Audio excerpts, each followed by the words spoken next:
샬롬 10월 11일 수요일 하나님 나라를 시작하는 말씀 묵상 시간입니다. 하나님께서 오늘 우리에게 주시는 말씀은 열왕기상 15장 1절에서 8절까지의 말씀인데요. 오늘의 말씀을 젊은 이누리 사순의 김민정 집사님께서 봉독해 주시겠습니다. 하나님의 말씀을 경청하십시오. 느밧의 아들 여로보암 왕 18째 해에 아비암이 유다 왕이 되고 예루살렘에서 3년 동안 다스리니라. 그의 어머니의 이름은 마아가요 아비살롬의 딸이더라. 아비암이 그의 아버지가 이미 행한 모든 죄를 행하고 그의 마음이 그의 조상 다윗의 마음과 같지 아니하여 그의 하나님 여호와 앞에 온전하지 못하였으나 그의 하나님 여호와께서 다윗을 위하여 예루살렘에서 그에게 등불을 주시되 그의 아들을 세워 뒤를 잇게 하사 예루살렘을 견고하게 하셨으니 이는 다윗이 햇사람 우리아의 일 외에는 평생에 여호와 보시기에 정직하게 행하고 자기에게 명령하신 모든 일을 어기지 아니하였음이라. 르호보암과 여로보암 사이에 사는 날 동안 전쟁이 있었더니 아비암과 여로보암 사이에도 전쟁이 있으니라. 아비암의 남은 사적과 그 행한 모든 일은 유다왕 역대지략에 기록되지 아니하였느냐. 아비암이 그의 조상들과 함께 자니 다윗성에 장사되고 그 아들 아사가 대신하여 왕이 되니라. 아멘. 열왕기서는 바벨론 포로기 이후에 왜 선택된 하나님의 백성이 멸망을 하게 되었는가 라는 질문에 있어서 답을 찾기 위해 기록된 책입니다. 즉 자신들의 과거 역사를 돌아보면서 이스라엘이 멸망할 수밖에 없었던 이유를 찾고자 하는데요. 특별히 열왕기서는 신명기적 사관에 의해 기록된 책으로 순종하면 복을 받고 불순종하면 벌을 받는다는 이 명확한 신명기적 가르침에 의거해 자신들이 회개하고 뉘우쳐야 할 부분이 무엇인지를 이 열왕들의 역사 속에서 구체적으로 찾아보려는 시도를 하고 있습니다. 그러한 시각에서 오늘 열왕기상 15장 1절에서 8절까지 말씀에는 남유다의 2대 왕인 아비암에 대한 평가가 기록되어 있는데요. 객관적인 사실들과 함께 또 열왕기 사가의 주관적인 평가도 더불어 기록되어 있죠. 그렇다면 아비암에 대한 객관적인 사실들부터 먼저 한번 살펴볼까요?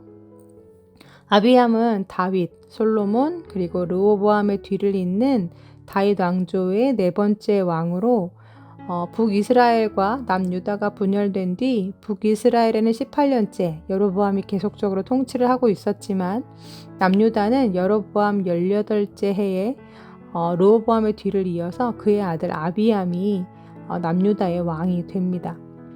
특별히 르호보암도 그렇지만 아비암 역시도 그와 관련된 기록에서 그의 어머니의 이름이 등장하고 있는 것을 보게 되는데요. 그 당시 그의 어머니가 끼쳤던 영향력이 지대했음을 짐작해 볼 수 있습니다. 역대하 11장 21절에서 22절 말씀을 보면 그 이유를 알 수 있는데 제가 그 부분을 세번역 성경으로 읽어드리겠습니다. 르호보암은 아내 18명과 첩 60명을 거느렸고 그들에게서 다른 28명과 딸 60명을 보았지만 그는 다른 아내들이나 첩들보다 압살롬의 딸 마아가를 더욱 사랑하였다. 르호보암은 마아가의 아들 아비야를 자기 후계자로 삼을 생각이었으므로 왕자들 가운데서 서열을 가장 높게 하였다. 네, 르호보암이 낳은 28명의 아들들 중에서 아비암이 르호보암의 뒤를 이어서 왕이 될 수 있었던 이유는 바로 그의 어머니 마아가의 공이 컸음을 알 수 있습니다. 또한 오늘의 본문과 함께 역대하 13장 말씀을 보면 아비암의 통치 시기에 그의 업적 중 북이스라엘과의 전쟁이 가장 큰 부분을 차지하고 있음을 알 수 있는데요. 오늘 본문 열왕기상 15장 7절 말씀에는 아비암과 여로보암 사이에도 전쟁이 있으니라 라는 말씀으로 이 3년간의 전쟁을 한 줄로 축약해 놨지만 역대하 13장에는 거의 한 장 전체가 남유다와 북이스라엘의 전쟁에 대한 기록일 만큼 아무래도 분열왕국 초기인 만큼 양국 간에 잦은 부딪힘이 있었고 특히나 국경지역을 두고는 계속적인 전쟁이 있었던 걸 알 수 있습니다. 그렇게 전쟁을 불사하며 다윗 왕조를 배신한 이 북이스라엘의 열지파를 되돌리기 위해 나름 애를 많이 썼지만 아비암의 통치는 고작 3년 만에 그치게 되는데요. 그의 아들 아사가 그의 뒤를 잇게 되죠. 열왕들의 긴 역사 속에서 그와 관련된 기록은 이렇게 고작 8줄로 끝나게 되지만 오늘 말씀을 잘 살펴보면 이 짧은 기록 속에서 진짜 열왕기 사가가 이스라엘 백성들에게 들려주고 싶었던 교훈을 찾아볼 수 있는데요. 바로 3절부터 5절까지 말씀입니다. 이 부분을 제가 새번역 성경으로 다시 읽어드리겠습니다. 아비야는 그의 아버지가 지은 죄를 모두 그대로 따라갔으며 그의 조상 다윗의 마음과는 달라서 주 하나님 앞에서 온전하지 못하였다. 그러나 주 하나님께서는 다윗을 생각하셔서 예루살렘에다가 한 등불을 주시고 그의 뒤를 이을 아들을 세우셔서 예루살렘을 굳게 세워주셨다. 다윗은 주님께서 보시기에 올바르게 살았고 햇사람 우리아의 사건 말고는 그 생애 동안에 주님의 명령을 어긴 일이 없었다. 아멘. 네, 여기에서 우리가 알아야 할 중요한 사실 한 가지가 있습니다. 그것은 하나님의 평가는 우리 인간의 평가와 전혀 다르다는 것입니다.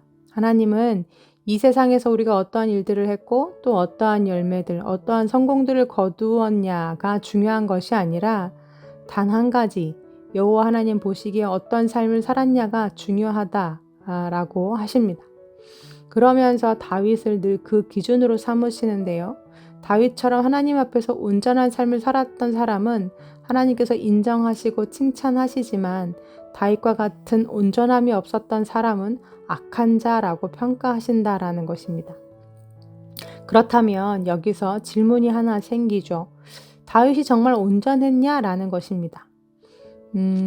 그 일 하나라고 하지만 간음에 도적질에 살인까지 그 무시무시한 죄를 저지른 사람을 온전하다라고 할 수 있을까요?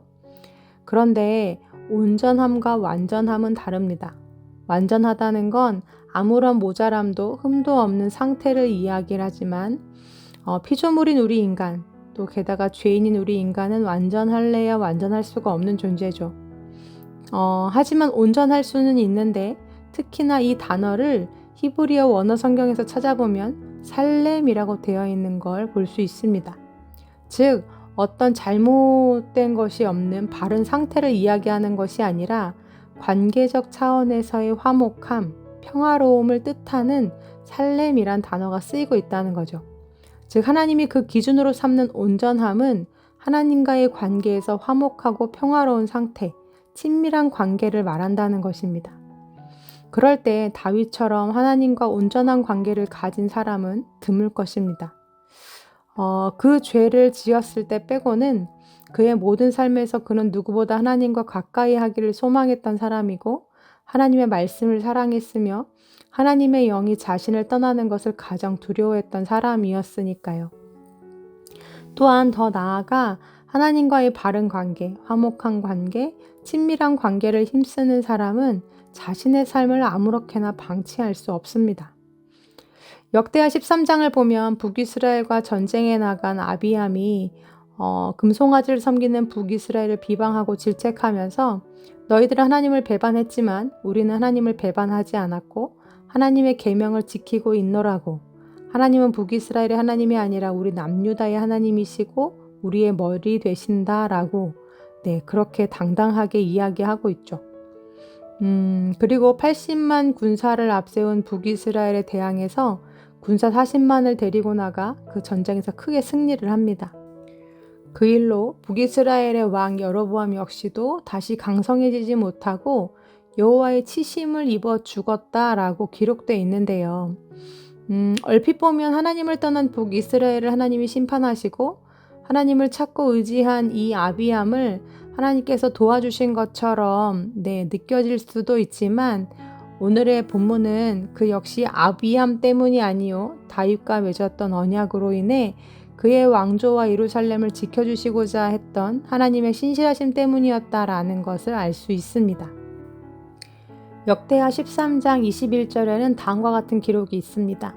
아비야는 점점 강성해져서 아내 14을 거느리고 아들 22과 딸 16을 낳았다. 하지만 아비야는 알아야 했습니다. 이것이 자기의 의로부터 나온 것이 아니라는 걸 말입니다.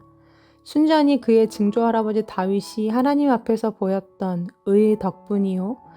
더 엄밀히 말하자면 솔로몬 이후 르호보암과 아비암을 거쳐 계속해서 길을 벗어나고 있지만 그들을 참아주시고 인내하고 계신 하나님의 은혜가 아직까지 그들 위에 머물러 있었다라는 사실을 말입니다. 결론적으로 열왕기 사가가 아비암의 삶을 통해 지금 하나님의 심판과 징계를 당해 바벨론으로 끌려와 있는 이스라엘 백성들에게 말해주고 싶었던 것은 바로 이것이었습니다. 우리가 그동안 잘 지낼 수 있었던 이유는 우리가 잘해서가 아니라 그분의 신실하심 때문이요, 그분의 은혜 때문이었다고. 다윗과 약속하셨던 하나님께서 그 약속을 지키시고자 애쓰시고 참고 인내하셨기 때문에 우리에게 이제까지 시간을 주셨던 거라고. 우리가 모든 예배와 제사를 드리고 또 모든 율법을 잘 지켰다고 착각하면서 정작 더 중요한 걸 놓치고 있었는데 그것은 바로 하나님 앞에서의 온전함이었다고. 하나님과의 화목한 관계를 우리가 잃어버렸던 거라고. 열왕기 사가가 지금 이스라엘 백성들에게 이야기해주고 있는 것이죠. 길어봤자 고작 3년인지도 모르고 3년 동안 아비암은 온갖 죄를 다 지으며 살았습니다. 많은 부인을 얻고 아들을 낳고 딸을 낳고 전쟁에서 승리하면서 인간적인 눈으로는 점점 더 강성해져 가는 듯이 보였을지 몰라도 하나님의 평가는 단호하십니다. 나는 너를 모른다 하십니다. 사랑하는 우리 우신 성도님들, 오늘 여러분은 그렇다면 무엇을 위해 그리도 열심이신가요? 여러분이 이루시고 싶은 안녕을 위해 달려가다가 혹 아비야처럼 진짜 안녕, 진짜 샬롬을 잃어버리고 계시지는 않나요? 하나님과의 샬롬, 그 관계의 온전함을 매일 아침 저녁으로 점검하면서 이 땅에서도 계속되고 있는 영생 속에서 하나님과 온전한 관계, 평화로운 관계를 이루는 우리 우신 성도님들 다 되시기를 간절히 기도합니다. 아멘. 말씀을 기억하며 함께 기도하시겠습니다. 하나님, 오늘 말씀을 통해 우리 삶의 열매보다 우리 삶의 과정이 더 관심 있으신 하나님을 묵상해 봅니다. 아비암처럼 세상에서 잘 되고 형통하기보다 다윗처럼 늘 하나님과의 관계에 목말라 하면서 주님과의 화목하고 친밀한 관계를 힘쓸 수 있는 우리들이 되게 하여 주옵소서. 오늘 그리고 지금 나의 삶이 평안한 이유는 내가 잘하고 있어서가 아니라 오늘도 나를 참아주시고 인내해 주시며 기다려주시는 하나님의 은혜임을 기억하면서 다시금 근신하는 우리들이 되게 하여 주옵소서. 언제가 나의 마지막 날이 될는지 나는 알지 못하기에 오늘이 이 땅에서의 마지막 삶이라고 하더라도 오늘 내 삶이 여호와 하나님 보시기에 정직하고 흡족한 삶이 되도록 매일 매순간 깨어 사는 우리들이 되게 하여 주옵소서. 예수님의 이름으로 기도합니다. 아멘. 말씀을 마쳤습니다. 이후로 더 깊은 묵상 시간에 함께 나눌 찬양은 오늘 말씀을 봉독해 주신 김민정 집사님께서 보내주신 찬양 보내드리는데요. 먼저 집사님 사연 읽어드리겠습니다. 안녕하세요. 저는 젊은 이누리 사순의 김민정 집사입니다.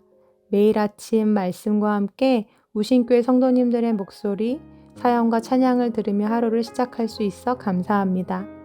제가 성도님들과 함께 듣고 싶은 찬양은 주 사랑이 나를 숨쉬게 해입니다.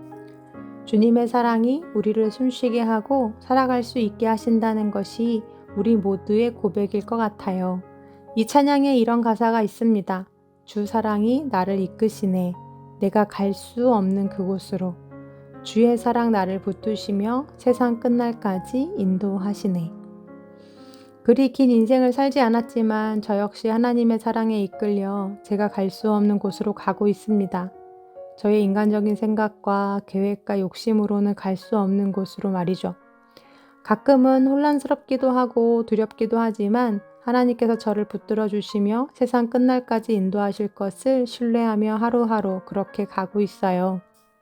제가 기도하는 것은 어떤 상황에서든지 하나님이 진정한 왕이심을 고백하며 사는 것입니다. 하나님께 가장 좋은 것을 가장 먼저 드리는 예배자로 사는 것입니다. 하나님의 말씀에 무섭도록 순종하며 유난스럽게 하나님 뜻을 따라 사는 것입니다. 사랑하는 두 아이에게도 그것만큼은 가르쳐 주고 싶습니다. 물론 현실은 그렇지 못할 때가 많고 하나님 앞에 부끄럽고 죄송해서 눈물 콧물 쏟는 날이 더 많지만요.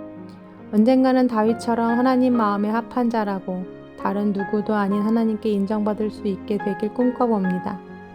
그 누구도 그 무엇도 끊을 수 없는 주님의 사랑이 오늘 우리를 이끄실 것을 믿으며 이 찬양 함께 듣고 싶습니다. 감사합니다 하시면서 주 사랑이 나를 숨쉬게 해 라는 찬양 추천해 주셨어요. 오늘 묵상 말씀과도 너무나 잘 연결되는 찬양이다 싶은데요. 오늘 나를 숨쉬게 하는 것은 오직 그분의 은혜요. 신실하신 사랑이라는 걸 다시금 묵상해 보면서 함께 찬양 들으시면 좋겠습니다. 그럼 함께 찬양 들으시겠습니다.